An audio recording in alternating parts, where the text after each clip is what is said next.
It's 2:17 in the morning outside a club that hasn't slowed down yet. The pavement is wet from an earlier rain. Bass leaks through the door in short, muffled pulses. Near the bins, 4 cans lie crushed, silver and blue, catching the streetlight. You've walked past 100 nights like this one without stopping. Tonight, look closer. Because that pile of trash might be evidence, proof of something the company never had to say out loud. Sometimes we don't choose an object only for what it does. We choose it for the person it lets us appear to be, even to ourselves, alone, with no one else watching. Red Bull sold a real product, caffeine, sugar, a fast lift when you needed one. But a drink alone doesn't explain why the can became a kind of shorthand for who was holding it. In a hand, on a desk, in a cup holder at 2 a.m. This isn't really a story about an energy drink. It's a story about how Red Bull turned a can into evidence of an identity people wanted to inhabit. And once you see how, you'll start noticing the same pattern on shelves you walk past every week. If hidden systems like this interest you, the ones behind money, brands, status, and choices that feel personal but are rarely made in a vacuum, that's what this channel is built around. Learning to see them changes how you read the world around you. The story starts in Thailand in 1976, with Krating Daeng, roughly Red Bull in Thai, a sweet, non-carbonated functional drink created by Chaleo Uvidya, who had already built a pharmaceutical business in Bangkok. Its early positioning was practical, a pick-me-up marketed to workers, including laborers and drivers, during long shifts. It was a workday product, not a lifestyle badge. An Austrian businessman named Dietrich Mateschitz encountered the drink on a trip through Thailand. He later said it helped with his jet lag. In 1984, Mateschitz and Chaleo formed a company together. Over nearly 3 years, they adapted the formula, positioning, packaging, and marketing concept for Europe, adding carbonation and redesigning the can. Tall, narrow, silver, nothing like a soda. Red Bull launched in Austria on April 1st, 1987. 2 partners, 2 different starting markets. One product redesigned for a new context. Picture a European supermarket in 1987. Cola on one shelf, beer in the cooler, coffee by the register. And then, one unfamiliar can. Tall, silver, priced above ordinary soft drinks, with a taste that didn't map onto anything most shoppers already knew.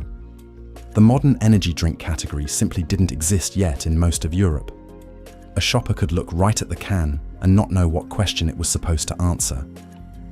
That gap, the absence of an obvious moment to reach for it, was the real problem Red Bull had to solve. Here's the part most brand histories skip past. Being seen and being adopted are 2 different achievements. Awareness is a billboard, a jingle, a logo people recognize, and none of that is worthless. It's just not sufficient on its own. Recognition was not enough. What Red Bull needed was something quieter. A moment where reaching for the can happened almost without thinking, the way you reach for coffee in the morning without deciding to.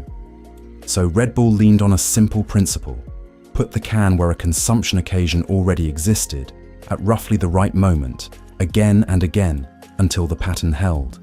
Campuses during exam season, offices before a deadline, gyms before an early session, nightlife before a long evening. These are illustrative contexts, not a documented list of the original rollout. But the underlying method is well established. Sampling tied to a real occasion doesn't feel like an ad. It feels like the can already belonged to that moment, handed over by someone who seemed to already know you'd need it. There's a story that still circulates from that period, that Red Bull's marketers seeded empty cans in places where the right kind of person might notice them, so the brand would look like it had already been chosen by someone worth imitating. It remains an unverified marketing legend, repeated more than it's ever been proven. What makes it worth mentioning isn't whether it happened, it's what it reveals. When a product looks like other people already picked it, it stops asking for your attention and starts borrowing your trust instead. Repetition is where a can stops being a drink and starts being a cue. Before the set, before the exam, before the closing shift, before the long drive home, before the jump. The pattern stays the same. The can shows up right before a demanding moment over and over until the sequence feels automatic. Cracking it open starts to feel like preparation, a small signal that something is about to be asked of you before the drink has even had time to work. Some of that signal points outward at whoever's watching, but not all of it does. Sometimes the can isn't talking to the room at all. It's talking to you. A quiet negotiation with yourself before the demanding part starts. I'm the kind of person who shows up for this. That's not weakness, and it's not stupidity. It's a very ordinary human habit. Borrowing confidence from an object because confidence doesn't always arrive on its own. Red Bull just happened to design a can that turned out to be extremely good at holding that role for people. In November 2004, Red Bull acquired Jaguar Racing, and Red Bull Racing made its Formula One debut in 2005. That changed the relationship. Instead of placing a logo on someone else's car, Red Bull controlled the car, the garage, the uniforms, and the team identity across an entire race season. It still did not control the broadcast or the audience, but every race weekend gave the brand a recurring stage on which speed was no longer just a claim. It was something the company had built an organization to perform. In 2012, Red Bull organized and broadcast the Stratos jump, a man named Felix Baumgartner stepping off the edge of space live in front of millions. That project went beyond conventional sponsorship. Across projects like this, sponsorship also functioned like casting. The people and events embodied the attributes the brand wanted associated with the can: speed, nerve, altitude, endurance. Not every athlete Red Bull worked with fit that mold. Plenty were straightforward endorsement deals. But the biggest, most visible bets were the ones built to look like the can's own personality, made human. Even when the branding was highly visible, it usually wasn't the reason people watched. They watched the race, the jump, the risk, the result. The logo stayed attached to the action long enough to inherit some of its meaning. Not every appearance worked the same way, and the brand was sometimes anything but subtle. But the strategic effect was consistent. The action held attention. The brand remained close enough to be remembered with it. Then Red Bull went a layer further. In 2007, it founded Red Bull Media House, a multi-platform operation producing film, television, digital series, and print, instead of relying only on space inside somebody else's programming. Most advertising rents temporary access to someone else's audience. 30 seconds here, a banner there, gone the moment the segment ends. Red Bull built something with a longer shelf life. Media it could produce and distribute directly.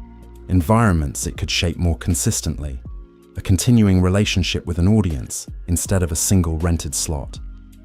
The can didn't have to interrupt anyone's afternoon anymore. It could just be part of what people chose to watch. By 2025, Red Bull was selling close to 14 billion cans a year, with group turnover above 12 billion euros in 178 countries. Numbers like that don't prove one marketing theory, and no single tactic in this video explains them on its own. They show the scale at which function, distribution, repetition, media, and identity had all become connected. Not the size of one clever idea, but the size of a whole system once every piece was running at once. There's research on this outside of Red Bull specifically. In one lab study, participants raced functionally identical cars with different branded paint jobs. The car branded like Red Bull produced more extreme outcomes, sometimes faster, sometimes worse, in line with associations of speed, power, and a little recklessness. Nobody claims the can causes behavior on its own, and one study is one study, not a verdict. But a brand cue appeared to shape behavior inside a simple video game, which is a smaller, testable version of the same mechanism this whole video has been describing. Which brings the question home. Not, do you want the drink? But, what version of yourself does holding it let you become for an hour in front of other people, or just in front of your own reflection?